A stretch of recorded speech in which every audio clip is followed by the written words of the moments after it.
My name is Eileen. I'm 58, and for the past year, I've been living 15 minutes from my son Thomas and his wife Kimberly to help with my granddaughter Lily.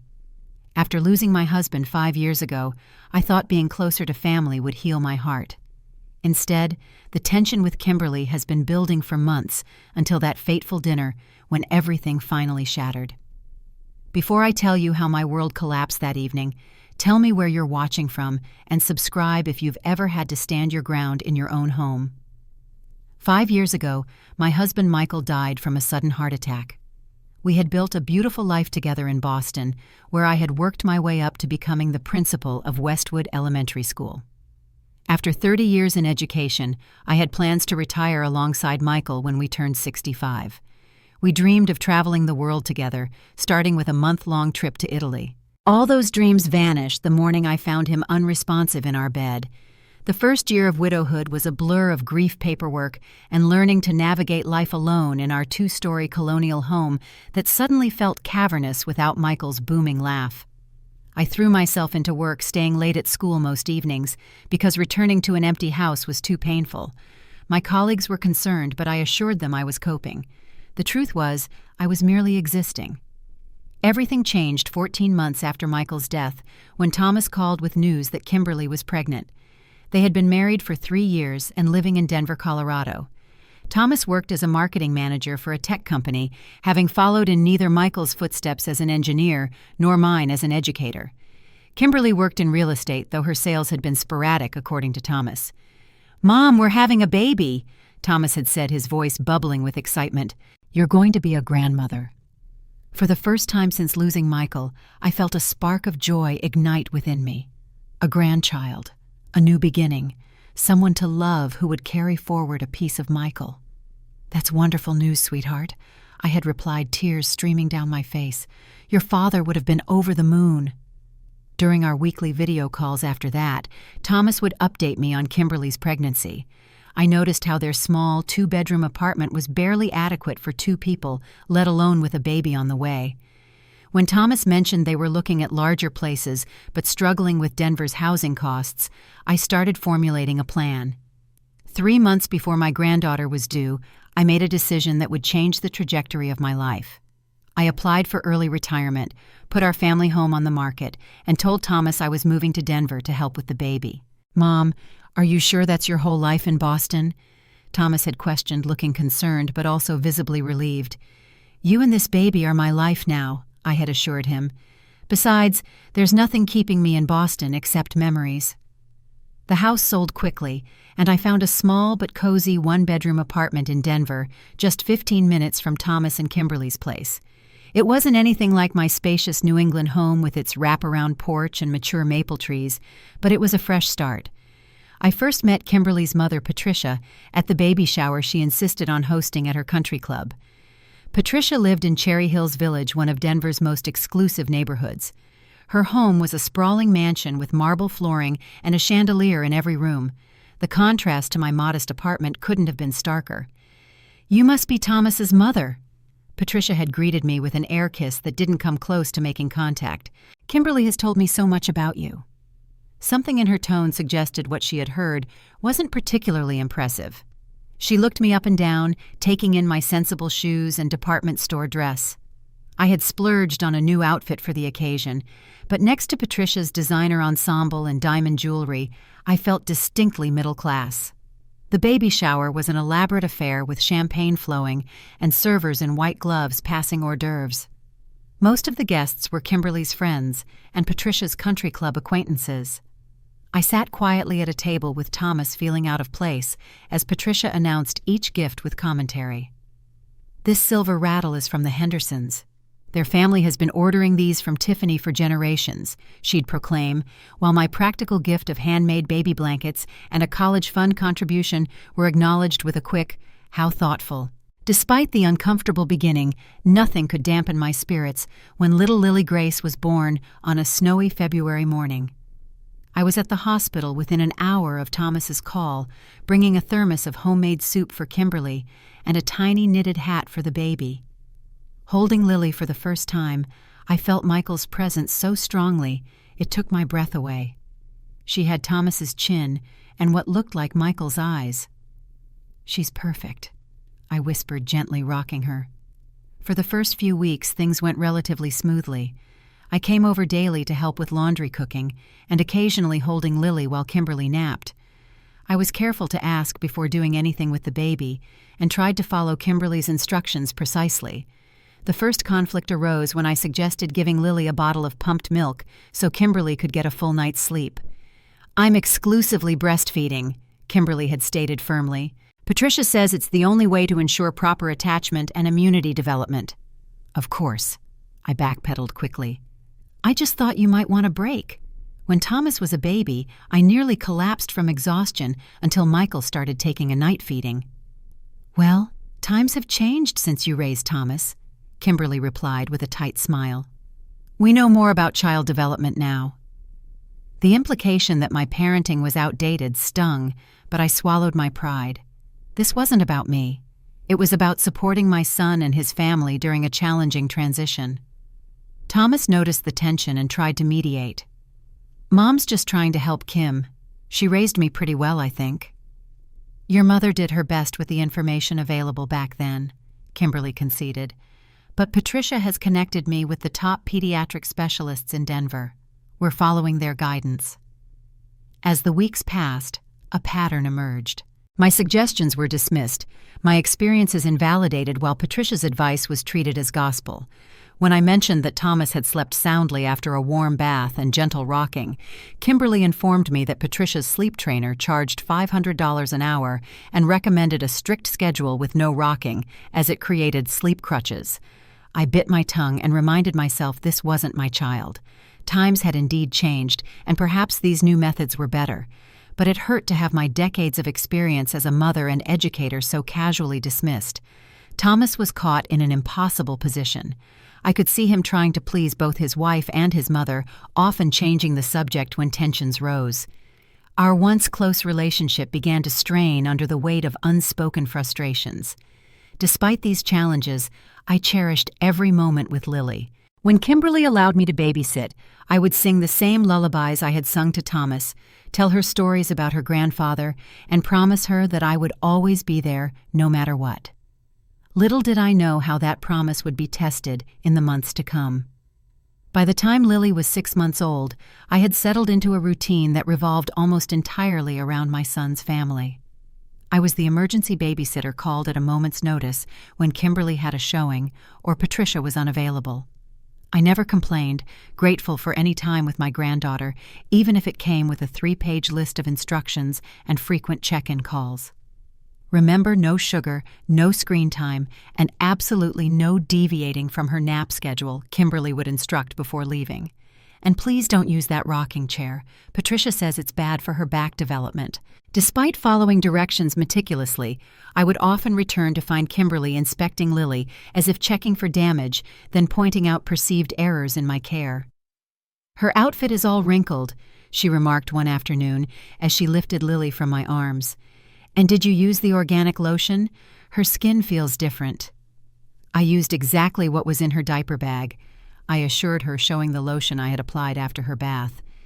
Kimberly frowned. "That's the everyday lotion. Patricia brought over a special imported cream from France that costs $80 an ounce.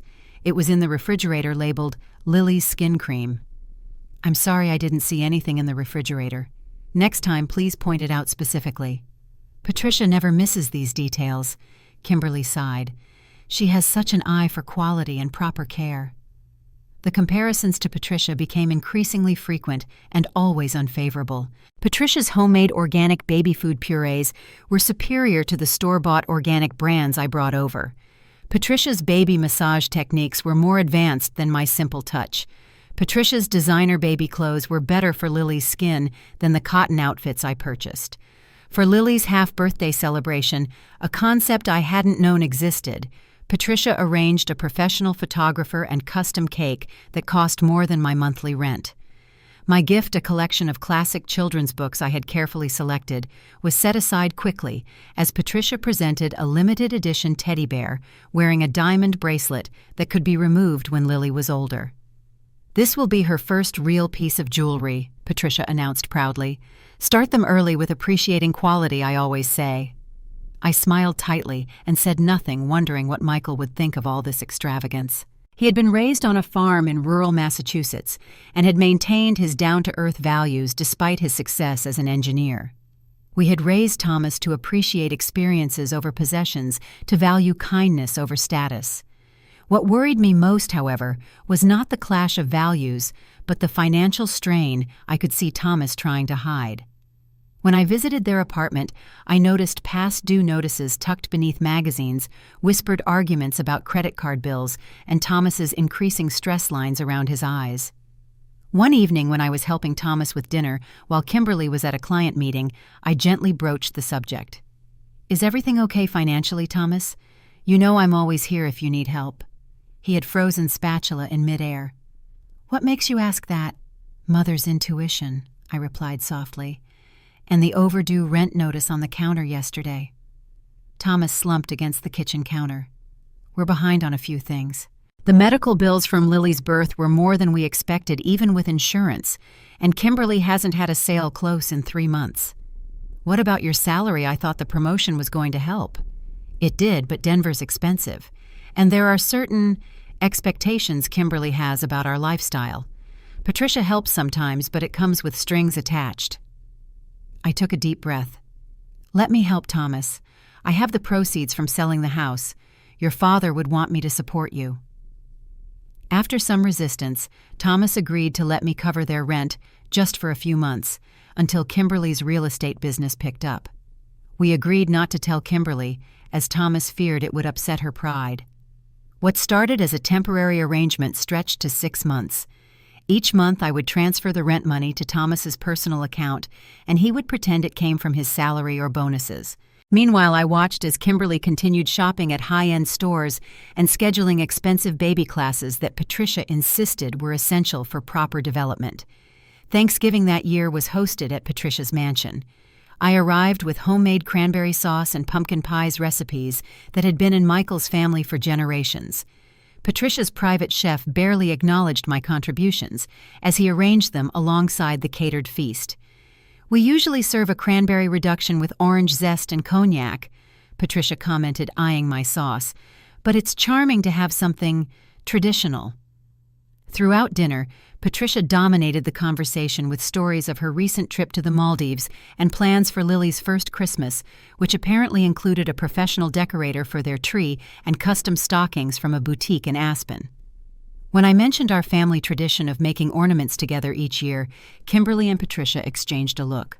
"We're focusing on creating our own traditions now," Kimberly said, "contemporary ones that Lily will appreciate as she grows up."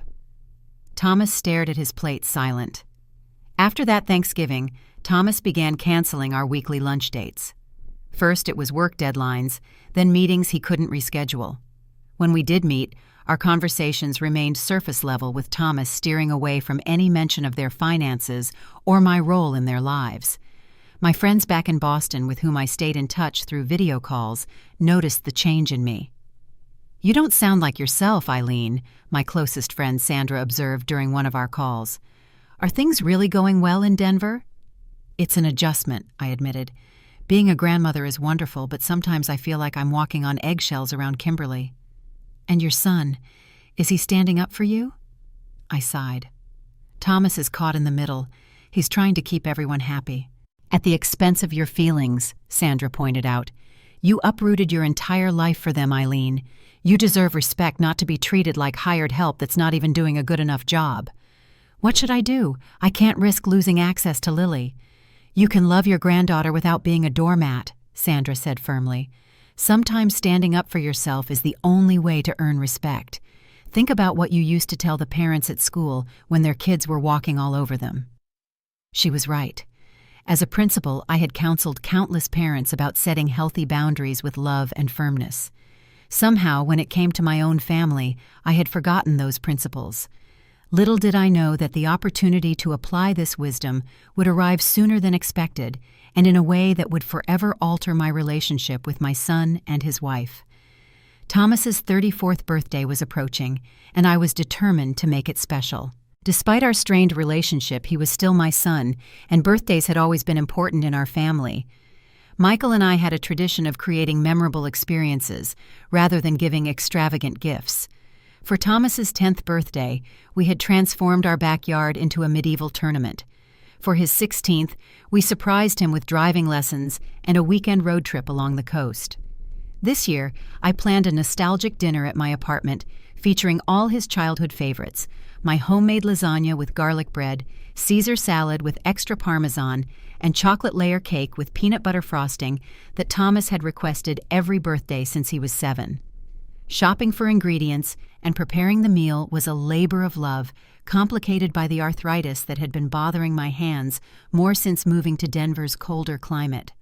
I spent 2 days cooking, wanting everything to be perfect. The lasagna was made from scratch, including the pasta, just as Michael's Italian grandmother had taught me when Thomas was a baby.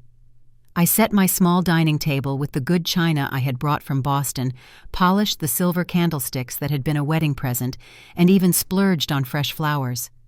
The apartment was spotless, and I had hung a happy birthday banner across the living room wall, a tradition from Thomas's childhood. Thomas, Kimberly, and Lily were scheduled to arrive at 6. At 5:45, Thomas texted to say they would be late. By 6:30, I had received 3 more texts pushing their arrival time further back.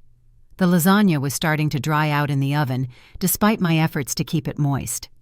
They finally arrived at 7:15. Thomas looked tired, but managed a genuine smile when he saw the decorations.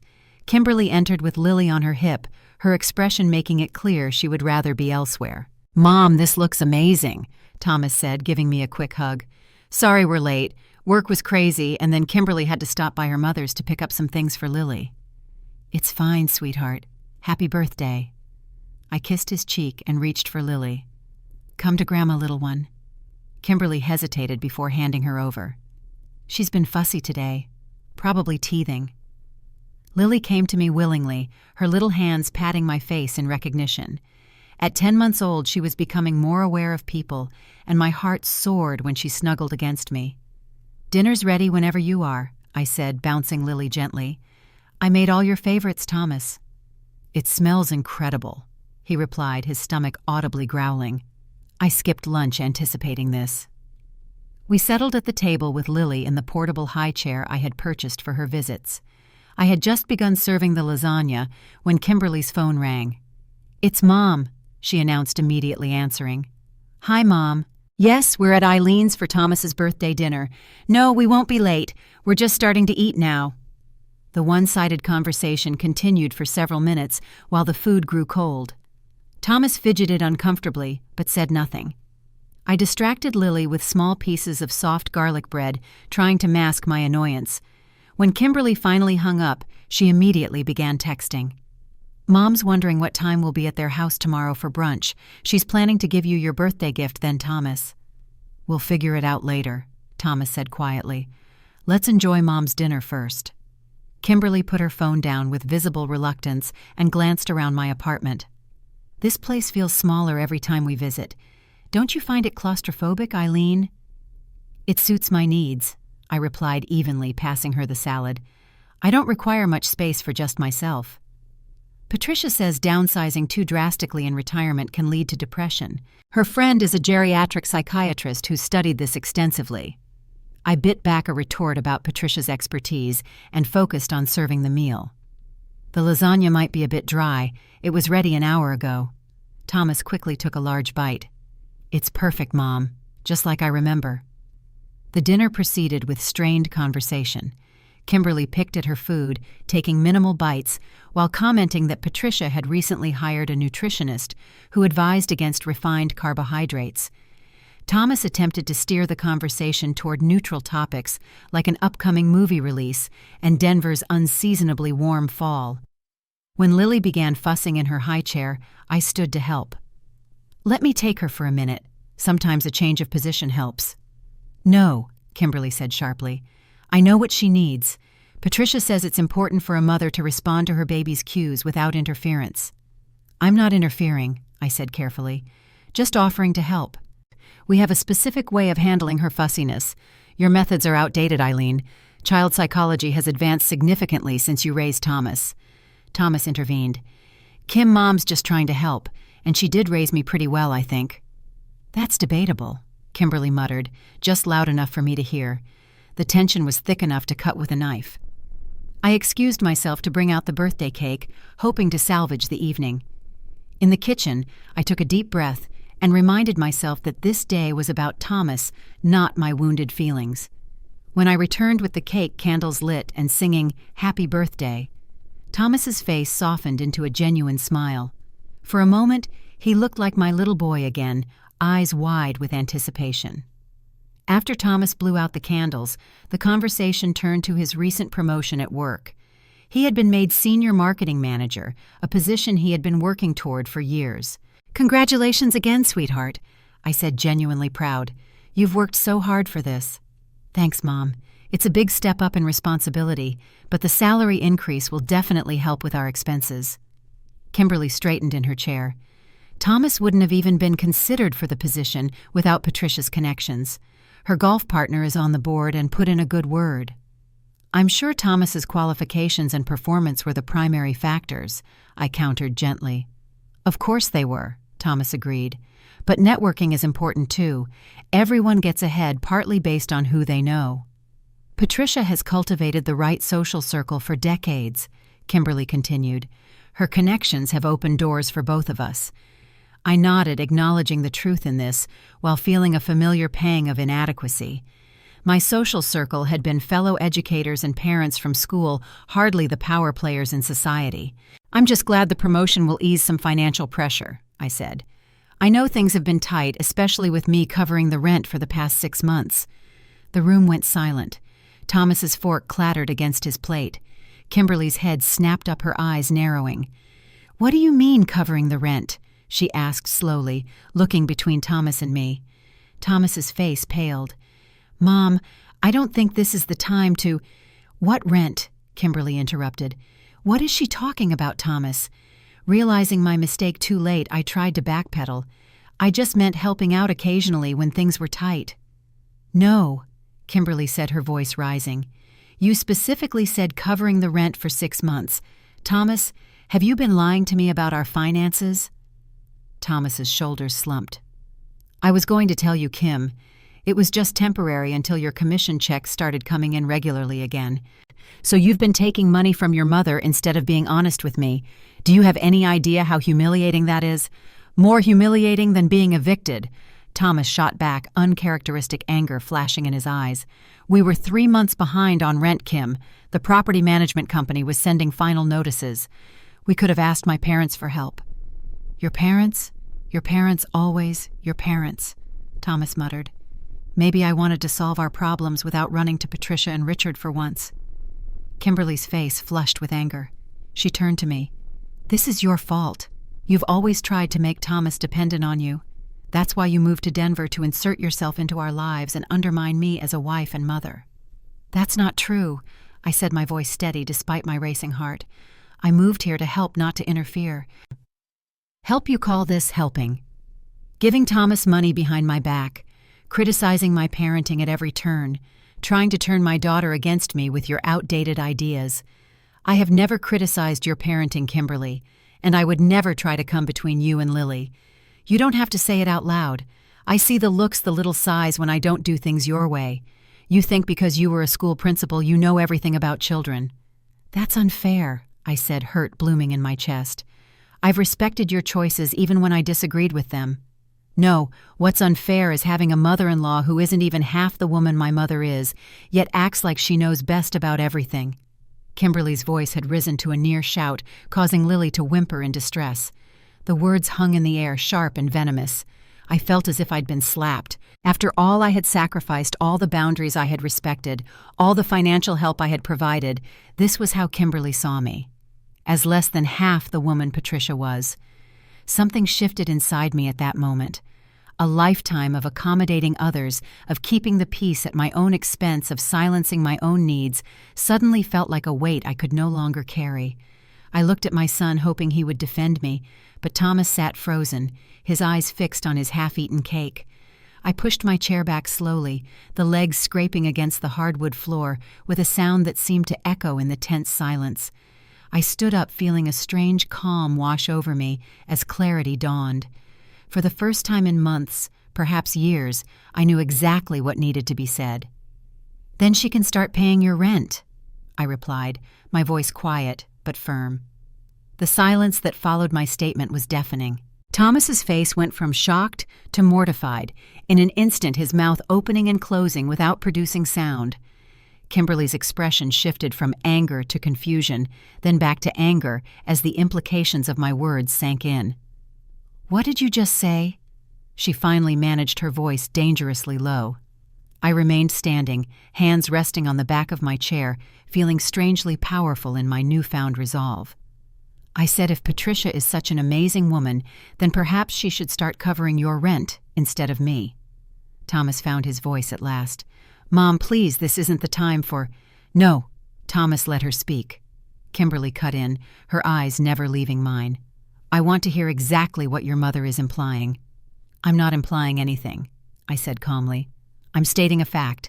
I've been paying your rent for 6 months, $2,000 every month transferred directly to Thomas's account on the first of each month." Kimberly's head whipped toward Thomas. "Is this true? Have you been lying about where our rent money was coming from?" Thomas's face crumpled. "I was trying to protect you from worrying. You were already stressed about not closing any sales, and with Lily's medical bills and the new furniture you wanted. So you went behind my back to your mother instead of being honest with me." Kimberly's voice rose again. "Instead of coming to my parents who could easily help without it being a financial strain." "Your parents have helped plenty," Thomas responded, an edge creeping into his voice. "And every time they do, we hear about it for months afterward. Your mother still brings up the down payment they contributed to our wedding 3 years ago." I remained silent, watching the argument unfold, and realizing how much tension had been simmering beneath the surface of their marriage. This wasn't just about me or Patricia. It was about unspoken resentments and different value systems colliding. Kimberly turned back to me, too. "You had no right to interfere in our finances. This is between Thomas and me." "I wasn't interfering," I replied. "I was helping my son when he asked for it, and I did it quietly without expecting gratitude or recognition."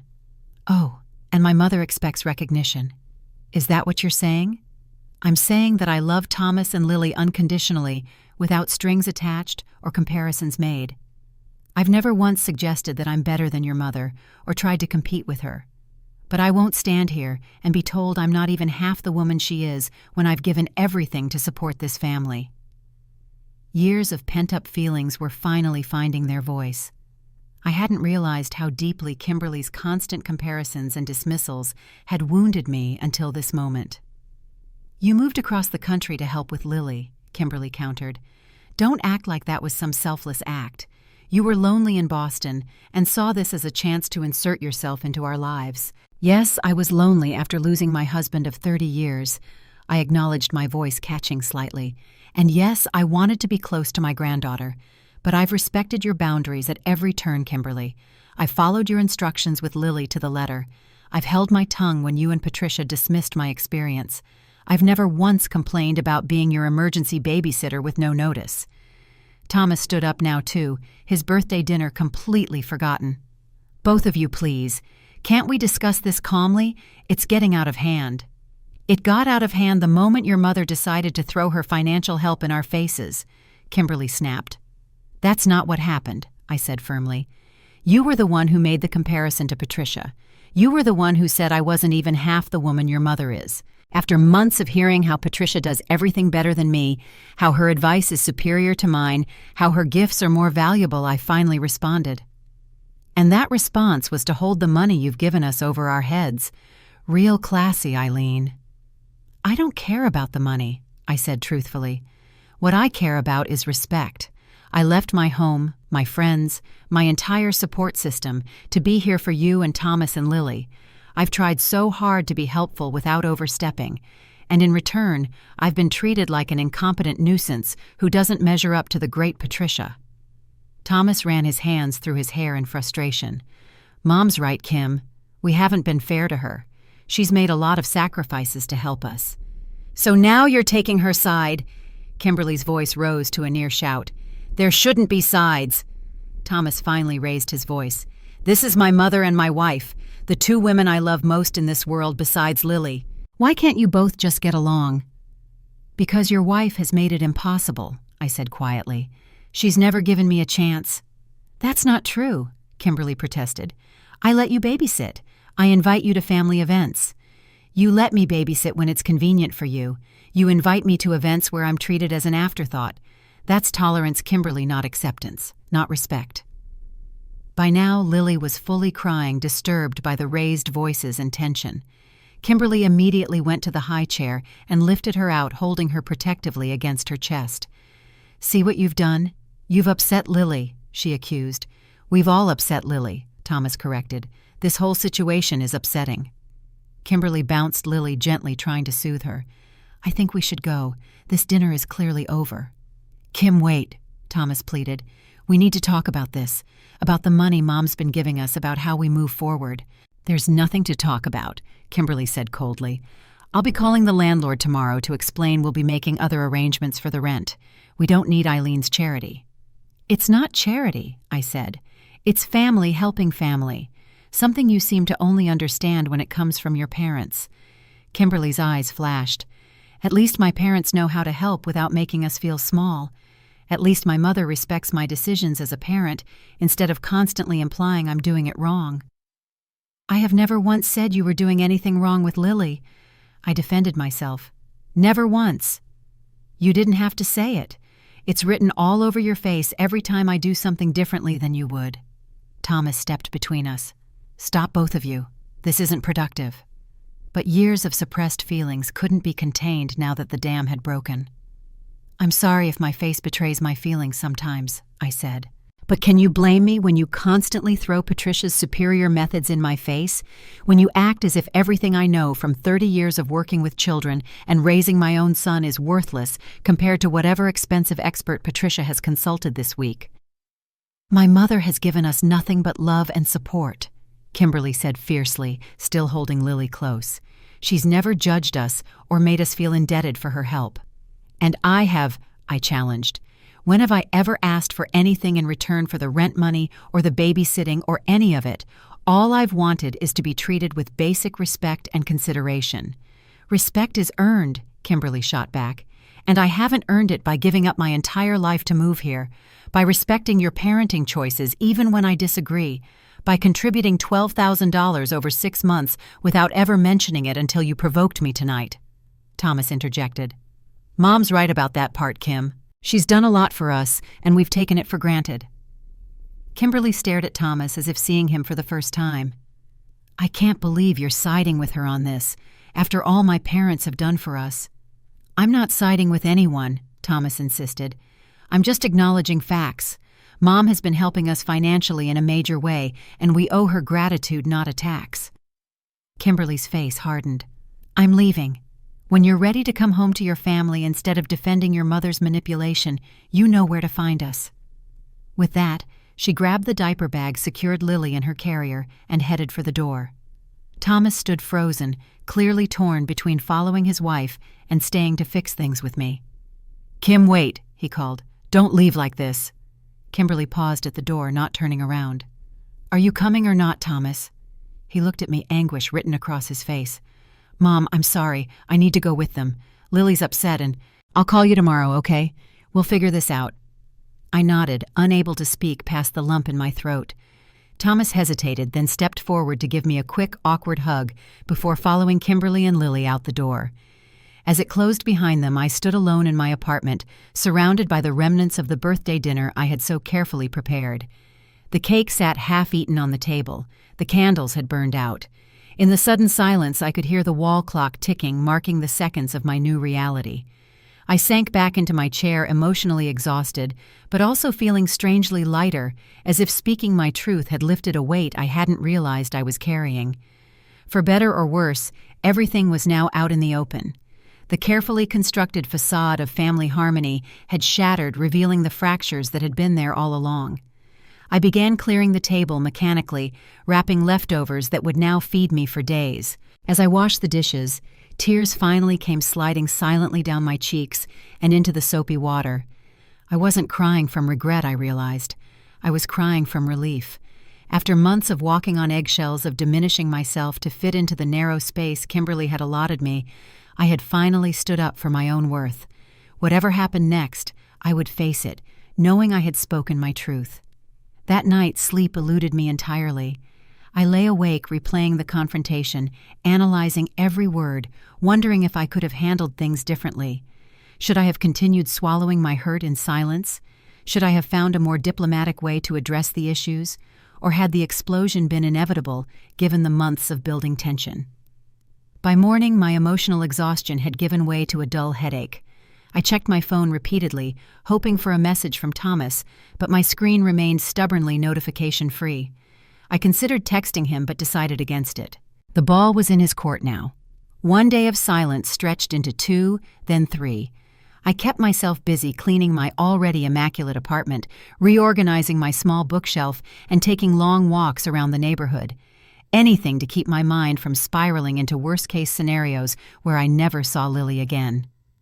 On the 4th day after the confrontation, my friend Sandra called from Boston. "You sound terrible," she said after I greeted her. "What's happened?" I poured out the whole story from the birthday dinner disaster to the days of silence that followed. Sandra listened without interrupting a skill she had perfected during her years as a high school counselor. "Oh, Eileen," she sighed when I finished. "I'm so sorry things came to this, but honestly, I'm proud of you for standing up for yourself." "Really? I've been second-guessing everything I said. Maybe I overreacted." "From what you've told me, you've been underreacting for months," Sandra countered. "This Kimberly sounds like a piece of work, and her mother even worse. There's only so much disrespect a person can take before they reach their breaking point." "But what if I've ruined my relationship with Thomas? What if they keep Lily from me?" "Thomas is a grown man who needs to find his backbone," Sandra said bluntly. "He can't expect you to bankroll his lifestyle while his wife treats you like garbage. As for Lily, they can't legally keep her from you without cause, and standing up for yourself isn't cause." "I keep thinking about what Michael would say," I admitted. "He was always so good at navigating family conflicts." "Michael would be telling you exactly what I am," Sandra assured me. "He never let anyone walk all over you or him. Remember when his brother tried to borrow money for that sketchy business venture? Michael loved his brother, but he set boundaries." The memory brought a small smile to my face. Michael had been kind but firm in his refusal, and while his brother had been angry initially, he had eventually come around to see that Michael had been right. "I miss him so much," I whispered, "especially now." "I know, honey, but you're stronger than you think." Michael knew that too. After our call, I felt marginally better. Sandra was right. I had spent too long accommodating others at the expense of my own dignity. If rebuilding my relationship with Thomas meant continuing to be Kimberly's punching bag, perhaps some distance was necessary. Still, the silence from Thomas was deafening. By the end of the week, I had resigned myself to making the first move. I composed a carefully worded text. "Thomas, I'm sorry things escalated at dinner. I'm here when you're ready to talk. I love you." I sent it and waited, heart-pounding. 3 hours later, my phone chimed with his reply. "Need time to figure things out. We'll call soon." It wasn't much, but it was something. At least he hadn't shut the door completely. The weekend arrived, bringing with it an unexpected visitor. I was sorting through old photographs, finding comfort in memories of happier times, when a knock sounded at my door. Assuming it was a package delivery, I opened it without checking the peephole. Thomas stood there looking exhausted and uncertain. His hair was uncombed, and the dark circles under his eyes suggested he hadn't been sleeping well either. "Thomas." I breathed relief washing over me. "Come in." He entered cautiously, as if stepping into unfamiliar territory rather than the apartment he had visited countless times. "Thanks, Mom." We sat awkwardly in my small living room, the framed family photos on the walls bearing silent witness to our strained interaction. "How have you been?" I asked, breaking the silence. "Not great," he admitted. "Things at home are tense." I nodded, waiting for him to continue. "I'm sorry about dinner," he said finally. "Things got out of hand quickly." "They did," I agreed. "I'm sorry, too, for my part in it." Thomas rubbed his face wearily. "Kimberly's been staying at her parents' house with Lily. She says she needs space to think about our marriage. My heart sank. Thomas, I never meant to cause problems between you two. You didn't, he said quickly. Not really. This has been building for a while.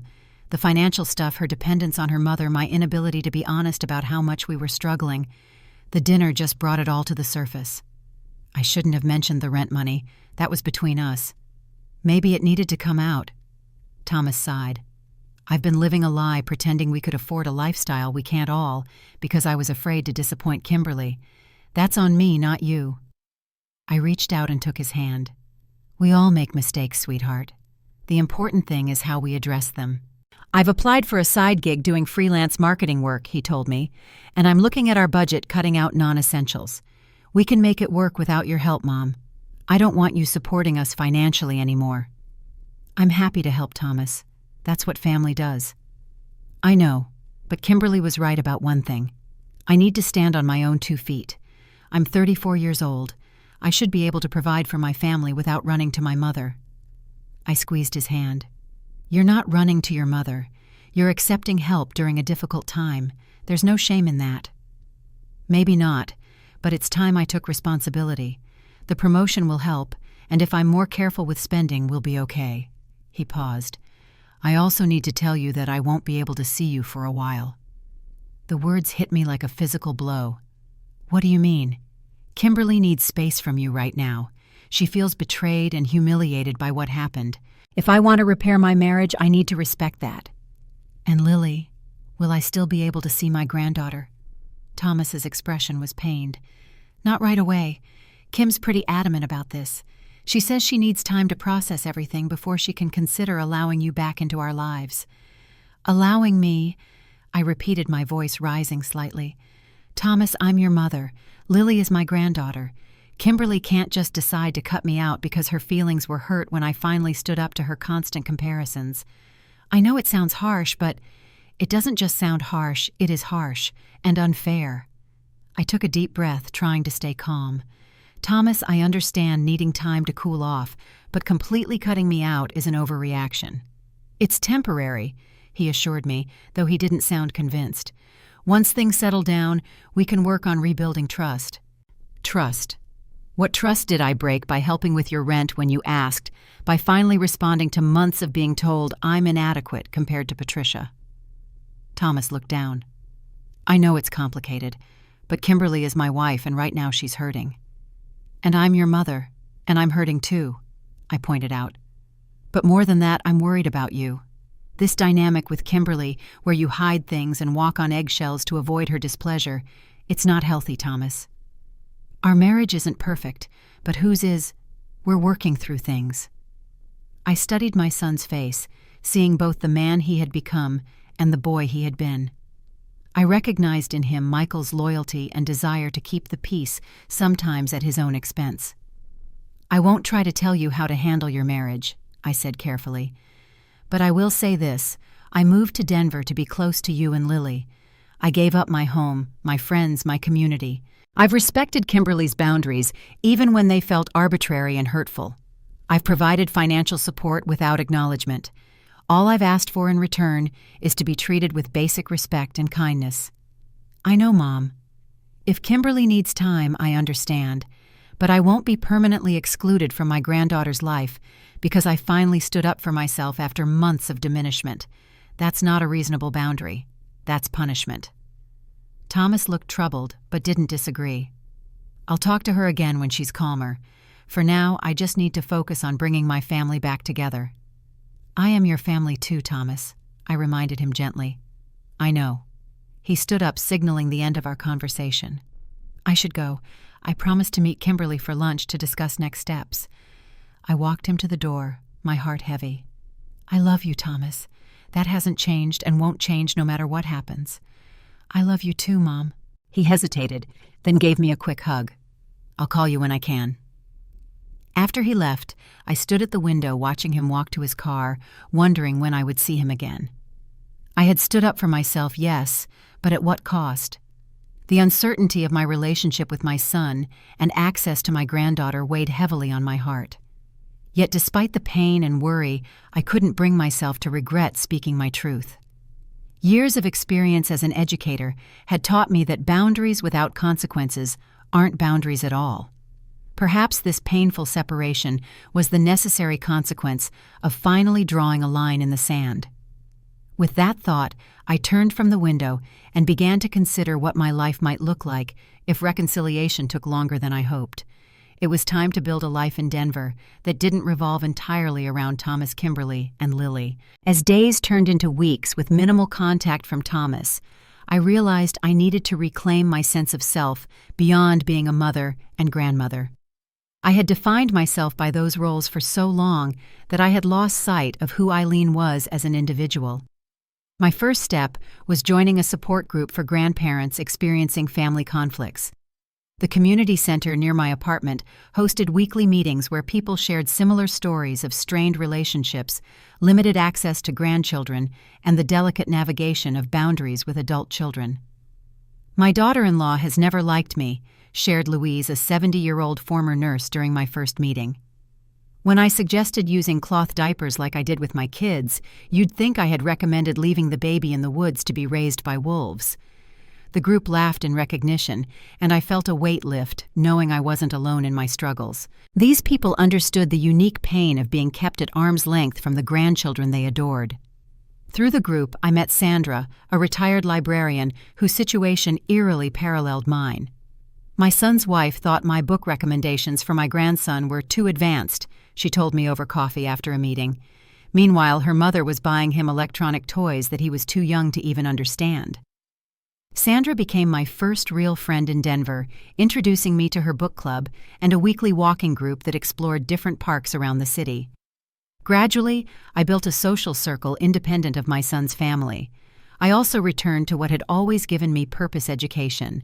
I began volunteering at an after-school program for disadvantaged children, using my experience as a principal to help develop more effective learning strategies. The children's enthusiasm and the gratitude of overworked teachers reminded me of my value beyond family roles. One afternoon, about 3 weeks after the confrontation, I was helping a 9-year-old girl with her reading when my phone vibrated with a text from Thomas. "Mom, can we talk tomorrow? Important." My heart raced with both hope and anxiety.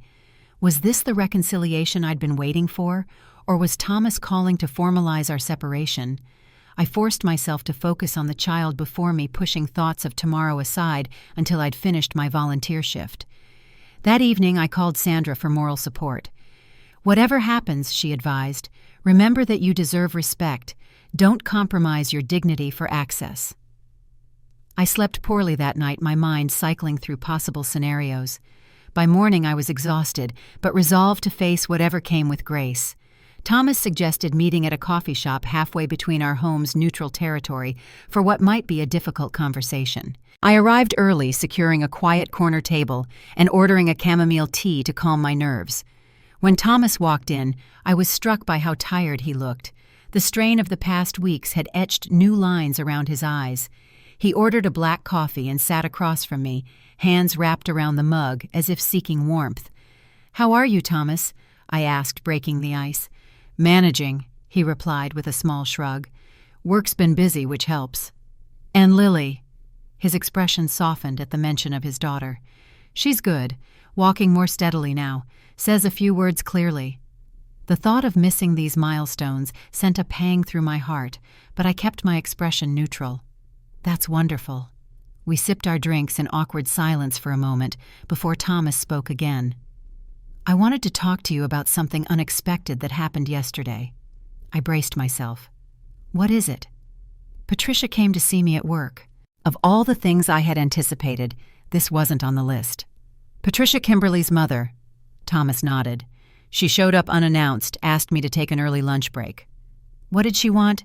"To talk about you, actually." Thomas shifted uncomfortably.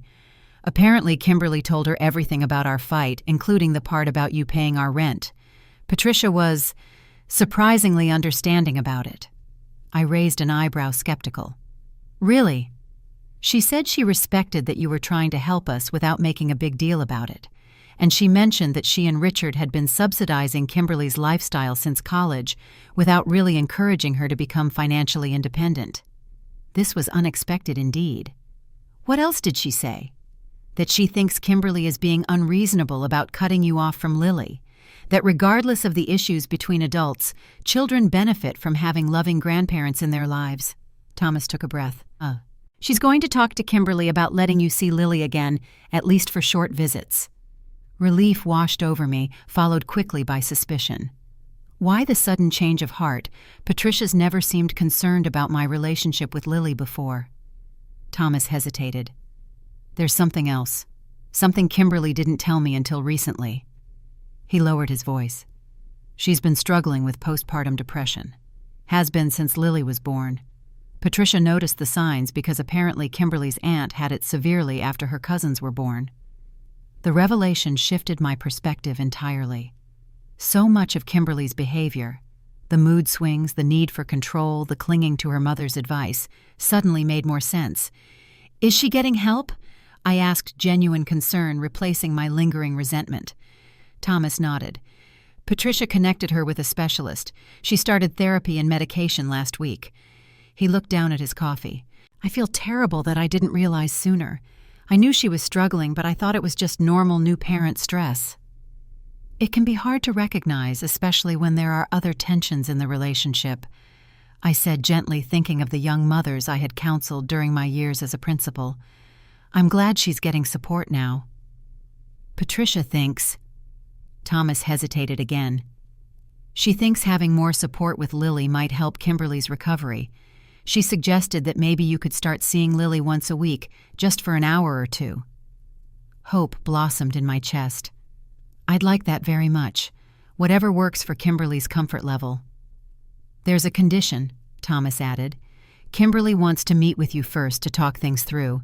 Patricia suggested a neutral location maybe with her there as a mediator. The thought of having such a conversation with Patricia present was intimidating, but if it meant reconnecting with Lily, I was willing. I can do that. When? Tomorrow afternoon if you're available, at the cafe near the park where we used to take Lily. I'll be there, I promised. Thank you for arranging this, Thomas. He gave a tired smile. I want my family whole again, Mom. All of my family. It's been hard these weeks of separation. As we parted ways, I felt a cautious optimism. The road ahead would not be easy, but there was a path forward. I spent the rest of the day preparing mentally for the meeting, reminding myself to listen more than speak, to approach Kimberly with empathy rather than defensiveness. The next day dawned clear and crisp, a perfect fall day in Denver. I chose my outfit carefully, comfortable but put together, nothing that could be perceived as trying too hard or not caring enough. The delicate calculations of impression management were exhausting but necessary for this crucial meeting. I arrived at the cafe 10 minutes early to find Patricia already there, elegant as always in a cashmere sweater and pearls. She rose when she saw me extending her hand in a formal greeting. Eileen, thank you for coming, she said, her tone more genuine than I had ever heard it. Thank you for arranging this, I replied, taking the offered seat across from her. Kimberly is running a few minutes behind, Patricia explained. Her therapy session went a bit long today. I nodded, unsure what to say next. The silence stretched between us until Patricia broke it unexpectedly. I owe you an apology, Eileen. I blinked in surprise. You do? I've been unfair to you, allowing Kimberly to pit us against each other as competing grandmothers. That was wrong of me. The frankness caught me off guard. I appreciate that, Patricia. The truth is, she continued, lowering her voice, I've been enabling Kimberly's dependence for years. Richard and I thought we were helping, but we've actually made it harder for her to become fully independent. This level of self-awareness from Patricia was unexpected. Parenting adult children is complicated, I offered. We all do our best with the information we have at the time. Indeed, Patricia stirred her tea thoughtfully. When Kimberly told me about your fight, about how you'd been covering their rent without fanfare, I was actually impressed. That's real support, helping without making a show of it. Before I could respond, Kimberly entered the cafe. She looked different than when I'd last seen her, thinner, more subdued, but somehow more present. She approached our table cautiously, and I noticed her hands trembling slightly. Hello, Eileen, she said quietly, sitting down beside her mother. Hello, Kimberly. How are you feeling? Better some days than others, she admitted. The medication is helping, but there's a lot to work through. Patricia excused herself to order drinks, giving us a moment of privacy. Kimberly twisted her wedding ring nervously before meeting my eyes. I need to apologize for what I said at Thomas's birthday dinner, she began. It was cruel and unfair. You're not less than my mother. You're just different. I appreciate that, Kimberly, and I'm sorry too for bringing up the financial help in a way that embarrassed you. That wasn't my intent. She nodded. My therapist says I've been projecting my insecurities onto you. I felt inadequate as a new mother, and instead of acknowledging those feelings, I channeled them into resentment toward you. Becoming a mother is overwhelming, I said gently. I remember those early days with Thomas, constantly worried I was doing everything wrong. Really? But you were a principal and expert in child development. That came much later. When Thomas was born, I was a 24-year-old elementary school teacher who had never changed a diaper before. I called my mother in tears almost every day for the first 3 months. For the first time, I saw a flicker of genuine connection in Kimberly's eyes. I didn't know that. We never really talked about those things, I acknowledged. Maybe we should have. Patricia returned with our drinks, and the conversation continued cautious but increasingly open. We discussed Kimberly's treatment plan, the challenges she'd been facing, and how we might rebuild our relationship slowly. I'd like Lily to know her grandmother, Kimberly said finally. Both her grandmothers.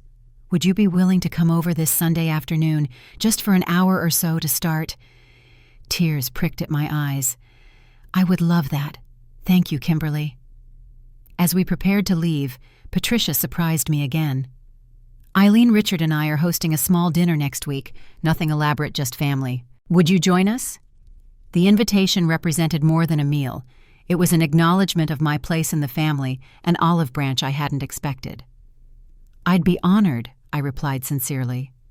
Walking home afterward, I felt lighter than I had in months. The path to reconciliation had been opened not through my continued silence, but through honest confrontation, followed by mutual understanding. The first visit with Lily that Sunday was tentative but joyful. She had grown so much in the weeks we'd been apart, but she still reached for me with recognition, her tiny hands patting my cheeks as they always had. Thomas hovered nervously while Kimberly watched from a careful distance, but the atmosphere was free from the tension that had characterized our previous interactions. Over the following weeks, our new arrangement slowly solidified. I would visit twice a week for short periods, sometimes taking Lily to the nearby park with either Thomas or Kimberly present. The conversations were still careful, but increasingly genuine. To my great surprise, Patricia and I developed a cautious respect for each other. We discovered complementary strengths, her connections and resources, my practical experience and calm presence. We would never be close friends, but we found a way to coexist as grandmothers, without competition. The most significant breakthrough came 3 months after our confrontation. Kimberly called me directly, something she had never done before. Eileen, she said, her voice tight with anxiety, Lily has a fever, and I don't know what to do. Mom's out of town, and Thomas is stuck in a meeting he can't leave. Would you mind coming over? The request for help, freely given without Thomas's mediation, meant more than she could know. Of course, I'll be there in 15 minutes. Have you checked her temperature? It's 101.2. Is that dangerous? Should I take her to the emergency room? Not yet, I assured her, already gathering my purse and keys. Let me come over and help you assess the situation. I'll bring some children's fever reducer just in case. When I arrived, Kimberly looked frazzled, but grateful. Together we tended to Lily, whose fever responded well to the medication and cool compresses. As the crisis passed, we found ourselves sitting at the kitchen table sharing a pot of tea. Thank you for coming, Kimberly said quietly. I panicked when I saw the fever. That's normal, I assured her. Every parent does. Not you, I bet. You probably handled everything perfectly with Thomas. I laughed softly. Hardly. The first time he had a fever, I called the pediatrician at 2 a.m, convinced he had meningitis. It turned out to be a mild cold. Kimberly smiled a genuine smile without the edge of competition that had often characterized our interactions. I didn't think you ever lost your cool. Oh, I've had my moments. Parenting is humbling that way. Just when you think you've got it figured out, something new comes along to remind you that you don't know everything. That's how I feel all the time, she admitted, like I'm barely keeping my head above water. That's how all good parents feel, I told her. The fact that you worry about doing it right means you're already doing better than you think. For the first time, she seemed to truly hear me. Would you tell me about when Thomas was little? What worked for you? It was the opening I had longed for but never expected. As we talked, sharing stories and practical advice without judgment, I realized that sometimes relationships don't heal despite difficult conversations, but because of them. The confrontation at Thomas's birthday dinner had been painful but necessary, clearing away the festering resentments to make space for something more authentic to grow. 1 year after the confrontation that changed everything, we gathered at a local park to celebrate Lily's second birthday. It was a sunny September day, warm enough for the children to play in the splash pad, but with a hint of autumn crispness in the air. I arrived early to help Thomas set up the picnic area, bringing homemade cupcakes decorated with tiny sugar flowers that had taken me hours to perfect. The joy of creating something special for my granddaughter far outweighed the arthritis pain in my fingers afterward. "These are beautiful, Mom," Thomas said, helping me arrange them on the tiered stand I had brought. "Lily's going to love them." "Not as much as she'll love smashing them," I replied with a laugh. 2-year-olds aren't known for appreciating culinary artistry. Thomas smiled, the ease between us restored after months of careful rebuilding. "Speaking of artistic destruction, wait until you see the sandbox creation she made at daycare yesterday. Apparently it was a castle, but it looked more like a pile of wet sand with sticks poking out." "Which you praised effusively, I hope." Of course I acted like she was the next Frank Lloyd Wright.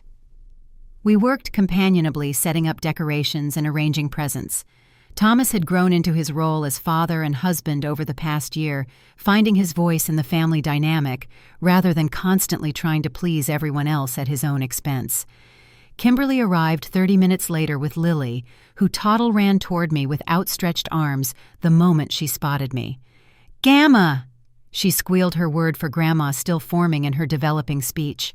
I scooped her up, my heart overflowing with the simple joy of being recognized and loved by this tiny person.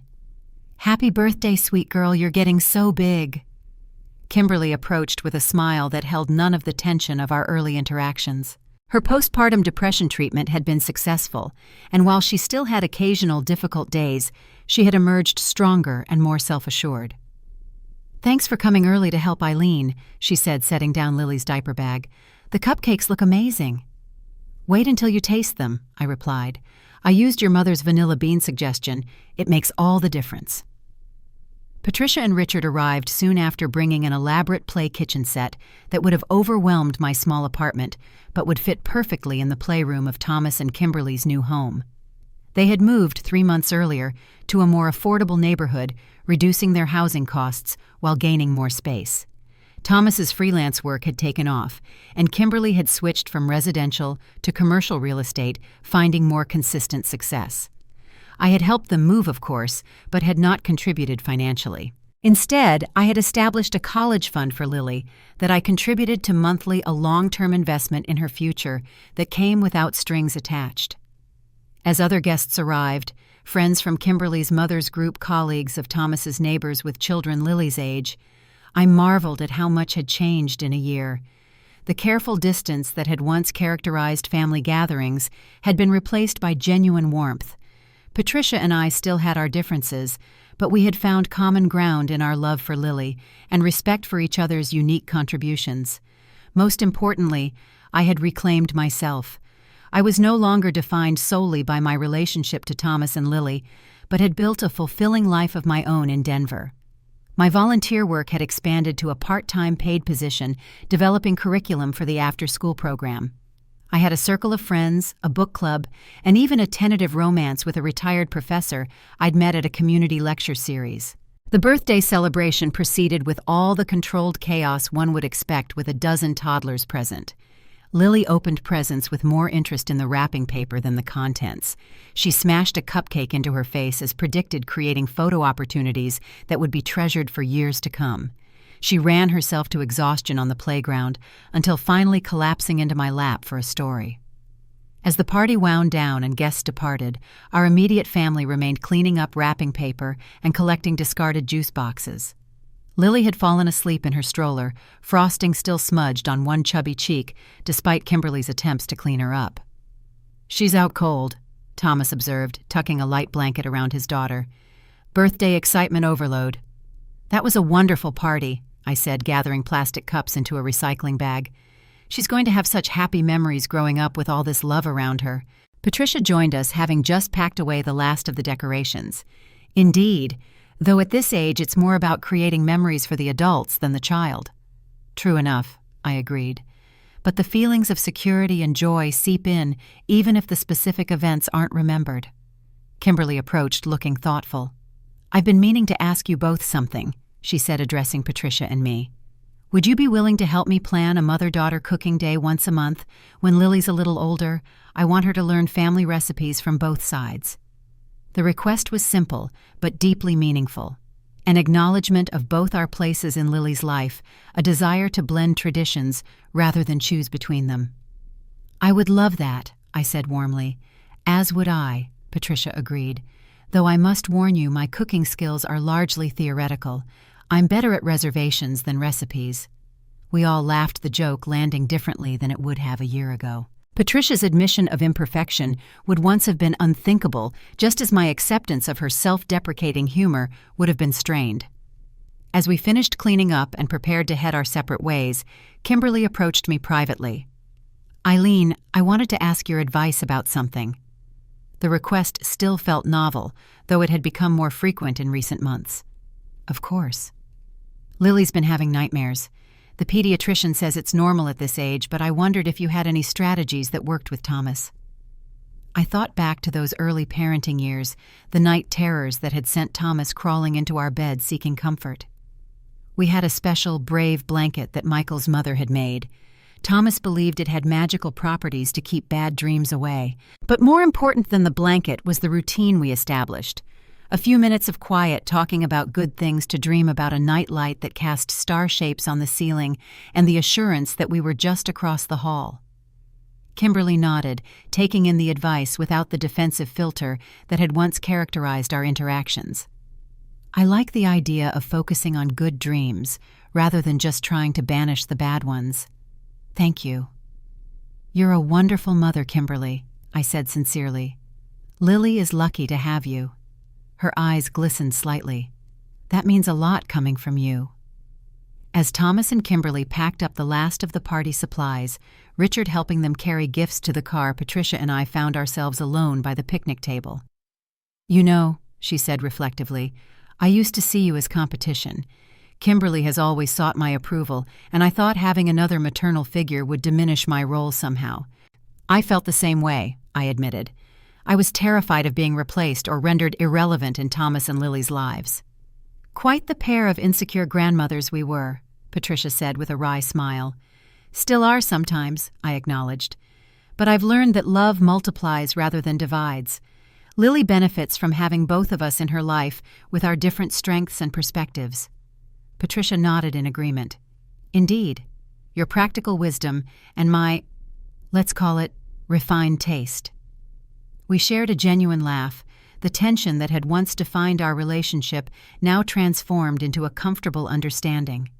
As we gathered our belongings and prepared to leave, Thomas approached with the sleeping Lily in his arms, transferring her gently to the car seat. "Mom," he said, turning to me after securing his daughter, "I just wanted to say, I'm proud of you, for standing up for yourself that night at dinner. It was hard at the time, but it led to all this, to real honesty between all of us." His words warmed me deeply. "Thank you, Thomas. That means more than you know." Later that evening, alone in my apartment, I reflected on the journey of the past year. The confrontation that I had feared would destroy my relationship with my son had instead been the catalyst for transformation. By finally speaking my truth, then she can start paying your rent. I had shattered the fragile facade of family harmony to make way for something genuine and strong. I looked at the photos from the day's celebration displayed on my phone, Lily with cake-smeared cheeks, Thomas and Kimberly laughing together, Patricia and I kneeling on either side of Lily as she opened a present. The images captured not just moments of celebration, but evidence of healing. The wisdom I had gained was hard-won, but precious true respect could not be earned through endless accommodation and self-erasure. Sometimes love required standing firm rather than stepping aside. Setting boundaries was not selfish, but necessary for authentic relationships to flourish. As I prepared for bed, my phone chimed with a text from Kimberly. Lily asked for Gamma Story before bed. You've become part of her nightly routine. Thank you for today and for everything. I smiled, typing back, "It was my pleasure. Sweet dreams to all of you." The message was simple, but the journey to this point had been anything but. Through confrontation and reconquest.